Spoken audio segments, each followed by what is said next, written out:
it's Katie Forrestal, and for those of you who don't know me, I have lots of different types of videos on my channel. Today I'm starting a new series about acrylic painting, acrylic pour painting. And so those of you who don't know me, I'm kind of a master of jack of all trades, master of none. But if you haven't heard the rest of that saying, because I've always heard it that way and actually thought maybe there's something wrong with me because I'm so diverse and I don't really master anything.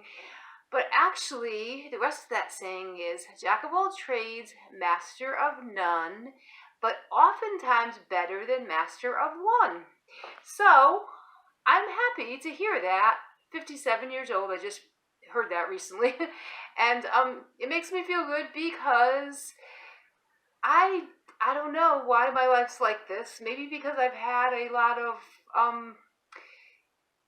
struggles in my life and not always had the resources or the nurturing to be able to do things the way that you just stay focused on something and just, follow through with it. There was a lot of moves when I was young. There was lots of turmoil, family problems, all that kind of thing. But, I like to look at my life as a learning experience and just the way my life's supposed to be. So I am definitely the type of person that makes lemonade out of lemons. And I am going to show you a little bit about my acrylic pour painting, which I'm new at. I just started it in October of last year, actually, when I wanted to make my son a birthday present, and I didn't have much money. And so I made him my first acrylic pour, and I loved it so much, I've been doing it since. There are tons of videos on YouTube that you can watch and learn different techniques, and I'm just starting to learn them all. I'm going to show you a little bit about what I have out today that I'm going to start with. I may just show you these tools and then go to a second video where I actually start the pouring, because I want to think about this a little bit, exactly how I want to pour and which techniques that I want to use. I like to mix things. I'm not the type of person to just follow someone else's instructions and do it that way. It is kind of like a recipe, and you can mix it and make it really fun and creative. So I'm going to take you for a little tour around this table so you can see the tools that I have here. Alright, so here you'll see a bunch of paints lined up and some cups and some odd little things like tuna fish cans. I cut out the bottom of some water bottles, and the reason that I have all these odd little things is because I like to use all the resources that I have available. And I did forget to pick up some little Dixie cups. You can use Dixie cups for this. These are my kind of sturdier cups that I use for pours all the time, but Dixie cups are good for, you need things for mixing, and you also need things for pouring. And when I get to my first pour, you'll understand better what that means.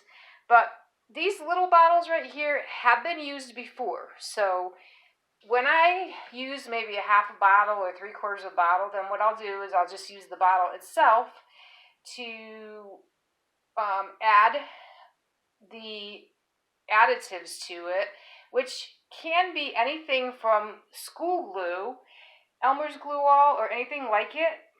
I had a thing of Elmer's from my son's painting, the first one I did. These school glues, Imagine something glue, I got it at the Dollar General. They were on sale for 25 cents each, so that was a great deal. You can also use mediums. This is Liquitex. This is actually, I'm going to bring it up closer, a medium in varnish. So I'm actually just using this to varnish over my paintings when they're done. Let me show you one of my paintings, what it looks like when it's done. This is one of my favorite ones that I did recently. So that has the varnish over it. There's different types of varnish you can use. My husband had actually brought home a can of this. Here, let me grab it over here. 2X Ultra Cover and Gloss Clear, and he was going to use it for its Rust-Oleum. something with his car, and it turned out to be the wrong one, so he gave it to me, and actually that's what I used on that painting I just showed you. So it gave it a nice finish, it seals it and protects it. This right here is Hilco Lube, and he uses this for his job in HVAC, and I found it and said, this could be interesting, because one of the things that you'll find with pores is that they use silicone to make these cells that separates the oil and makes what they call cells, and you'll see that when I do the painting that I'm going to show you in a little bit, probably on the next video. But so you'll know what a cell is. So one of the tools that I always have available is popsicle sticks, because popsicle sticks are for mixing your paints. And if you look at this paint right here, you want to mix your paint to a certain consistency so that it drips nice like that. It doesn't, you don't want it to be like where it's dripping chunks out. You want it to be pouring like that, because this is a pour that we're doing. So it just works better and you use less paint. Now that is a mixture, probably about 2 to 1 of the Elmer's glue with some water in it. I can't tell you exactly how much water, but not a lot. A little bit of water just to make it a little bit thinner. And then the paint and then the glue all together gives you this nice steady stream. So if you were to mix it and you still got chunks coming down and not a steady stream like that, then it would be too thick. So you don't want to get it too thin either, because then it's just going to pour off your board and not stick to the board. But the glue does help with that, and the additives like the Liquitex mediums that they have out there. Like I said, there's tons of videos on all this. The reason I have these things here, they're little beads that I have used in my mixed media work, which is another thing that I do, and I'll probably do a video on that eventually, but I used them for like the center of flowers, and so I'm going to do something with flowers, so I pulled them out, and this will be the first time using those, but I'm going to put them in my painting today. There's other things you can use, like these beads. I have a lot of stuff here. Well, you can see some of my mixed media. Actually, this is one right here. I do some stained glass with beads and things, and make these little plates. I got another one going here. It's not completed yet, and that one is a Christmas one that you can see has some different mixed media on it. That was actually a plate that I found at a store that just basically was called a plate barn or something, and they sell plates for like anywhere from 25 cents to, more expensive depending on the plate. But anyways, then I did the mosaic around it and then got that little wreath trim and put it on a Dollar General plate, and that's my mixed media work that I do. This is another one. I love this one. It just, for someone might think it's like not perfect, but that's what one of the things I like about my art is that I don't want it to be perfect. I want it to be cute and have almost like a childlike innocence to it. So even the little presents are just made out of little stained glass with that little rock that I got at Michael's. I don't have the thing of that, but it's just like crushed rock. On top for the bows, and then the beads are from stringing beads, those kind of beads, and then there's a ribbon that goes around it. So this is what I mean by mixed media. And even that window, you might say, well, that glass looks a little crooked or something, but I love it because I want it to be real. So anyways, that's my mixed media art. And but we are going to talk about acrylic pours today, so I'm going to go back to that. And the last thing I wanted to show you is this water balloon. If you tune into my next video where I actually do the pour, you'll see what I'm going to do with that. I'll surprise you. There's all kinds of tools you can use to make all kinds of interesting things. And this is going to be an experiment for me, so we'll see how it goes. And these are all new paints that I got.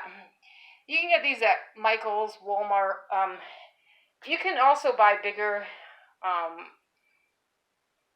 bottles of paint and use more expensive paints. I haven't done that yet because I'm still experimenting with everything. But this one here you see too is a, where is it? Anyway, this is actually a metallic. And I love the metallics because they really put some nice textures into your paintings. Okay, in fact, I'll take you on one more little tour to show you a couple more paintings because I just think the metallics are so cool. This is, yeah, my messy room here that I have. So this is one of the that I did with the metallics, and you see that gold, and actually even in the middle, this was at Christmas time, so that even glitters. And to me, this just reminds me of the birth of Christ. If you see that right there, it looks like an angel over the mountains, and I just think of the birth of Christ when I look at this. Of course, everyone's going to have their own interpretation, but that is what I meant by glitter. This is another one, and art is subjective. So again, my interpretation of this is the creation of man. You see the man up there. You see the earth sort of, coming out from the dust of the earth, and the big wave, and it just, that's what it reminds me of. So anyways, that is what I mean by metallic paint. And I'll show you this one over here because this is a new technique I just started, and this is a certain type of pour that makes this. Here, I'm going to turn on the light in here, hopefully. Nope, I gotta get the other switch. Alright,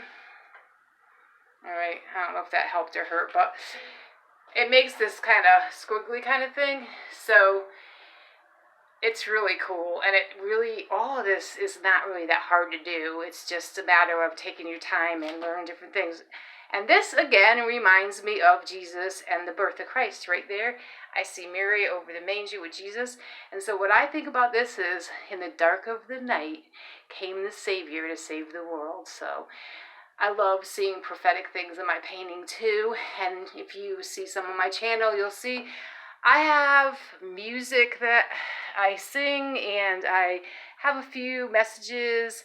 Those come to me as I'm inspired by God, so they may not be as often as some of these other things. Oh, like my cob building, which is, I'm building an art studio actually on my land, and I'm doing it with cob. I don't know if you've heard of that, but it is kind of like an adobe house. So that's a whole nother series. So look up building an art studio if you're interested in off-the-grid kind of,